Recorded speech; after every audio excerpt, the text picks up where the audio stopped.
Welcome to Turkey, the tourist hotspot of Marmaris. This exuberant port town in the Mediterranean coast will host its International Raceweek. The event is now in its 23rd year, and even though it's nearing November, the weather is ideal for sailing. Little is left of the sleepy fishing village that Marmaris was just a few decades ago after a construction boom in the 1980s. Marmaris still retains its charm due to its exceptional location between two intersecting sets of mountains by the sea.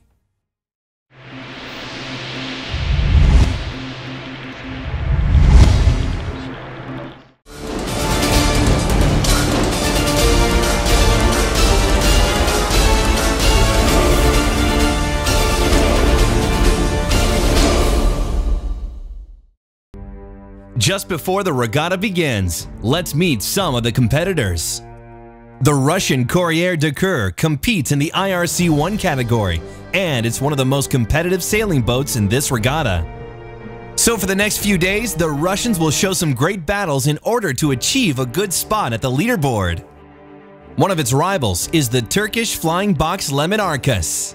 The crew is well prepared and ready to come up against the rest of the boats at the IRC1 class, which is the most difficult one at this regatta. So all eyes are turned up on this boat since it's one of the fastest boats in Marmaris International Raceweek this year.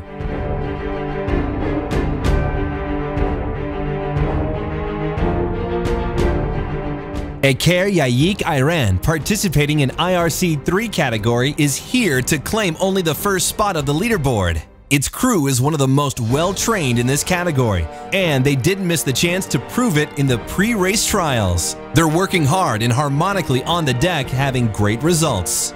Its main competitor in this class is Escorpit, UK sails, and their level is equally high, so the battles between them are expected to be tough. St. Andrew's crew descended from the cold climate of Russia to claim a trophy in this sunny regatta. The advantage is on their side. The members of this sailboat are so excited about the weather conditions, but also for the great competition that they'll have to come up against in this regatta. Skippers' meeting took place at the big tent of the event, where everyone was informed about the race format and schedule that will follow during the week of the regatta. At the first day of the regatta, even though it's nearing November, the weather was ideal for sailing.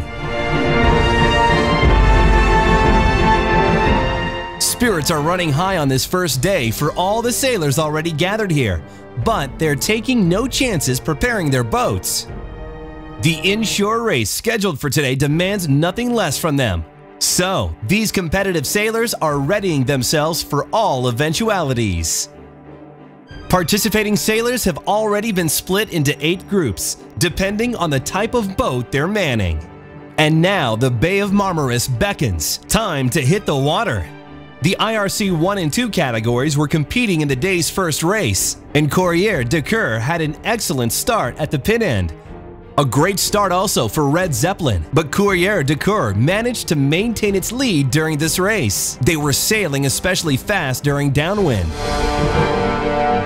Flying box Marmaris was another one of the boats closely following them, however, and a splendid performance from them so far in this race. It's one of the teams to watch. They have prepared well for this. Some other boats, like Huliganka, were faced with some difficulties, mostly because of the gusty weather coming from the southeast. Others were even less fortunate. This race was full of suspense, with some particularly feisty battles during the second lap. In the second race, this time for IRC Charters 1 and 2, the night and day boats started out great. However, it was La Loba that completed the IRC Charter 1 race a clear first. And in Charter 2, it was Thetis that scored the bullet.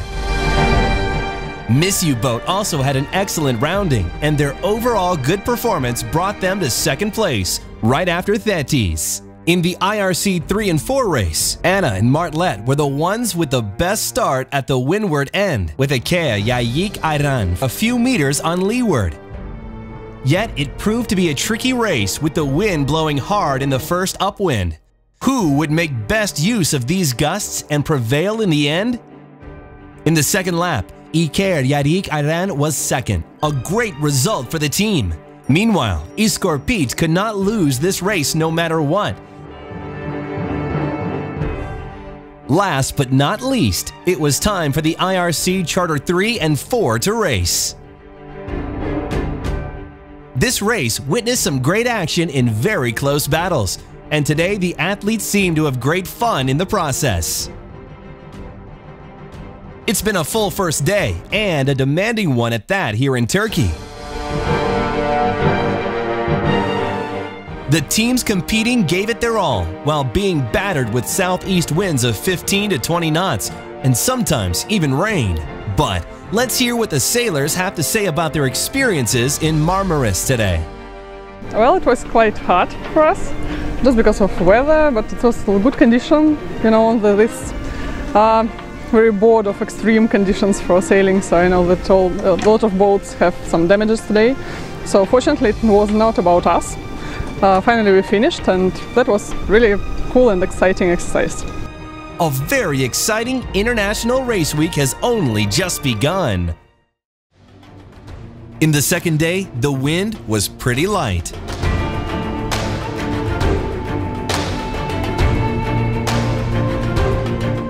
Winds strong enough for sailing were late to come.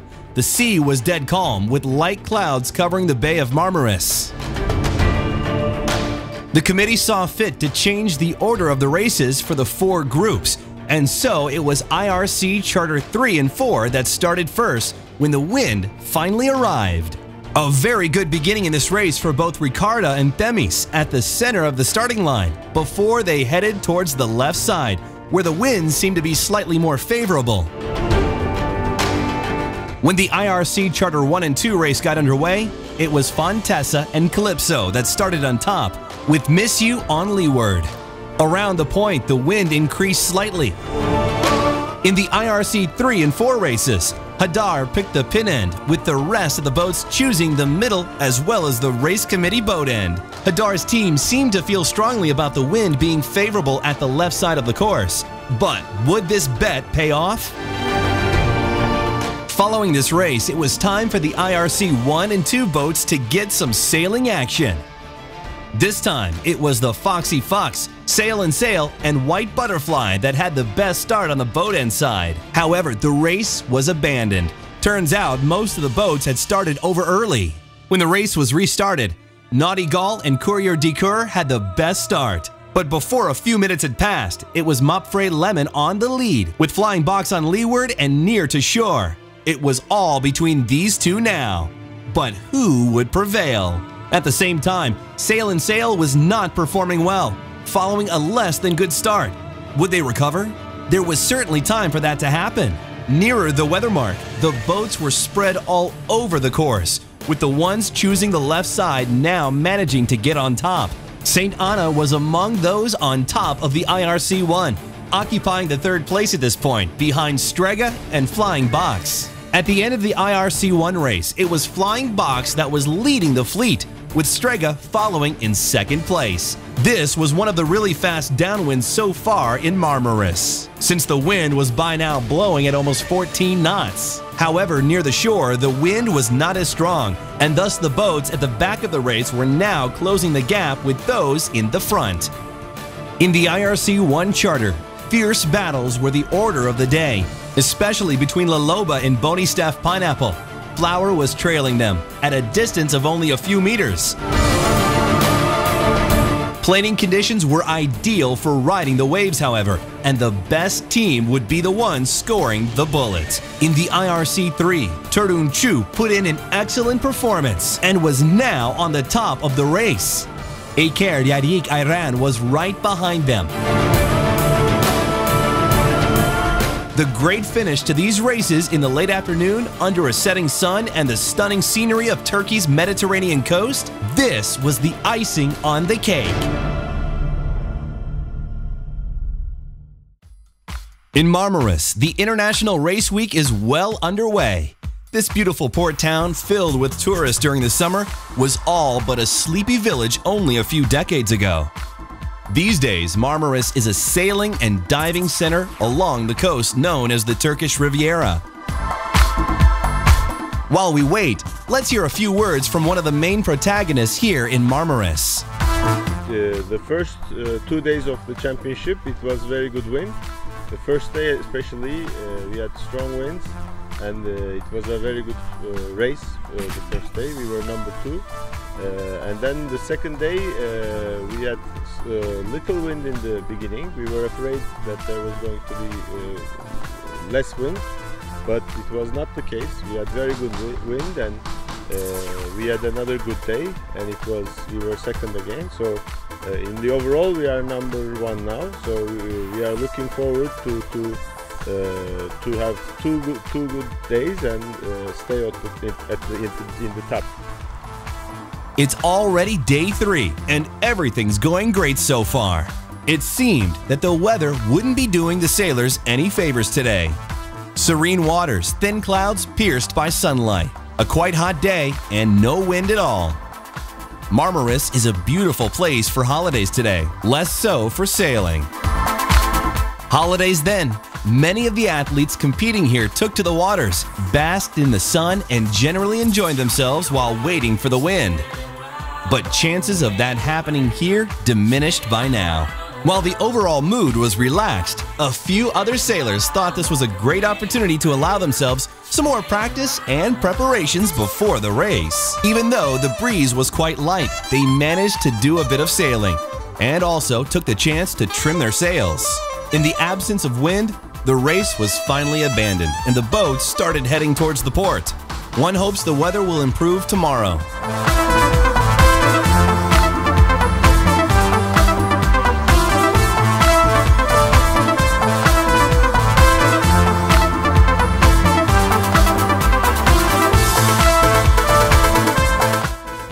At the beginning of day 4, IRC 1 and 2 fleets had the day's first race.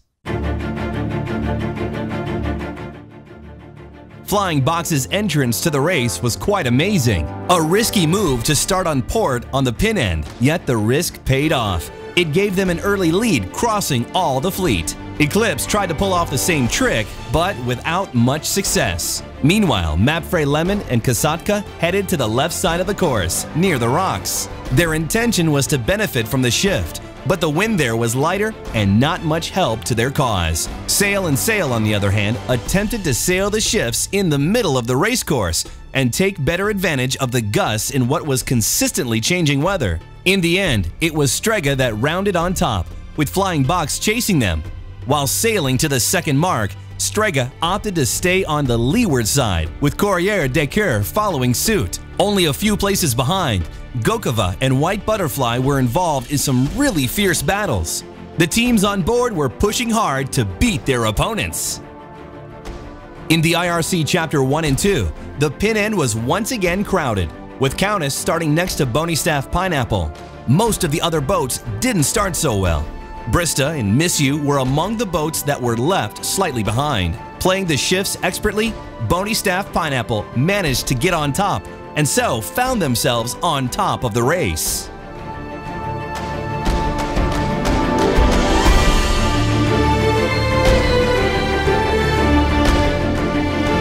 Their brilliant performance came complete with an excellent rounding of the weather mark, including a really fast uphoisting of the spinnaker. Fontessa was a few meters behind, also doing a good job in today's race. Between the two, who would prevail? In the IRC 3 and 4 fleets race, the boats were spread all across the starting line. For the most of them, here was a clear choice to head to the left side of the racecourse. But we do find boats at the pin end, among them Iscorpit. Their rival, Iker Yayik Iran, did not have a clear start. Yet a few meters after the start, both teams came really close and so had to cross each other going for opposite sides. Lastly, at the IRC Charter 3 and 4, it was Attila 2 and Amora Terra who enjoyed the best start. Attila 2, however, was quite faster and in addition, successfully sailed the shift next to the rocks. So before long, they were leading the race. White Pepper weren't doing too bad for themselves either. They were among the top around the middle of the race, and only a few meters behind Ricarda.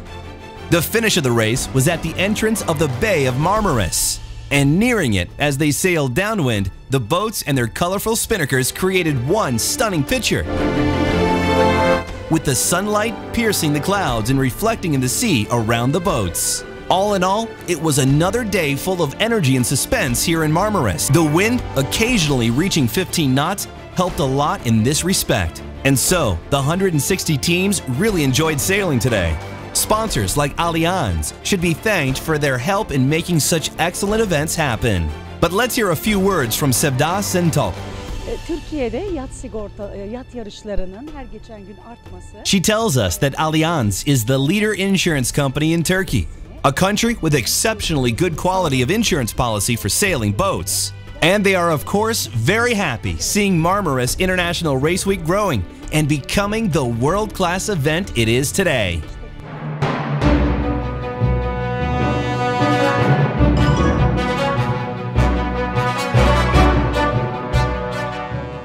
The last day of the regatta began finding the top 3 boats very close when it came to the points they have. It was Gokova that enjoyed an excellent start at the pin end on port and tacked immediately after, right in front of Naughty Gull. A few meters behind, Dirty Diana was struggling to retain its position between them. At the same time, Eclipse was sailing the left shift near the shore. In the IRC Charter 1 and 2, there were still many favorites to win this, such as Laloba, Bony Staff Pineapple, Night and Day, and Mauritius. They will each need their best performance today, some really good tactics, and also a little bit of luck along the way in order to defeat the others. Mauritius had a good start at the boat end, with the rest of the fleet heading to the left side of the racecourse. The crew of Bony Staff Pineapple had different ideas. They picked the pin end and headed to the left side. A very suspenseful race right from the start. In the penultimate race of the day, IRC 3 and 4, Iker, Yayik, Iran, and Escorpit had some unfinished business from yesterday. And they were once again involved in some seriously tough battles at the pin end. Same for Clavella and Allegro and Bluebird. A few minutes later, Letland was sailing the left shift with Escorpit next to them. LZ Yachting and Hadar were not doing so well though. Could they recover and claim a better position? At the same time, Sasha was also performing fabulously. Last but not least, the IRC Charter 3 and 4. These guys were spread all over the line, with Amoratera choosing the pin end. They wanted to follow the examples of several others who picked this side. A great start for Attila 2 with Yüksel D2 hard on their heels.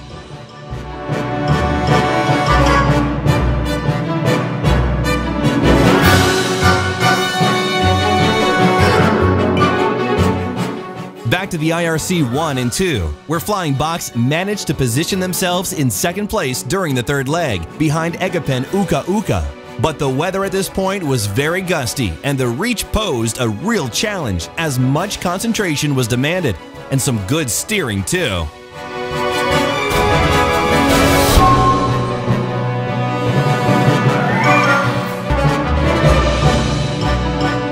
The rest of the boats were spread all over the course, doing their best to sail as fast as possible, while chasing the gusts reaching down from the mountains. The rounding mark on the bay's west side offers some stunning views of the spellbinding landscape in this region, especially so today, with the storm gathering on the mountains, refracting the surrounding sunlight. The colorful balloons and the boats jibing right on the rounding mark completed the spectacular picture here in Marmaris. The athletes, of course, can't enjoy it as much. This is a difficult maneuver to complete, especially with these gusts, so all their concentration was focused there. The finish of the race was nail-biting, especially Dirty Diana and Lady in Red, fighting boat to boat until the very end. This last race would prove really decisive for the position of the top teams on the podium. But the shifty weather was the cause for many upsets, and the final order on the leaderboard would include a few surprises. Finally, in the IRC1, it was Courier Decor at the top, while in the IRC2, Anyway from Turkey took the first place. In IRC 3 and 4, the top spots were taken by Iker, Yayik, Iran, and Allegro respectively. At the IRC charter classes, we find La Loba leading at the first class and Night and Day in the second. In the third charter class, it was Ricarda that won, while in Charter 4, First confirmed its name and finished on top. The beautiful award ceremony was a fitting conclusion to such a successful event. Thanks for watching, and be sure to join us again next year.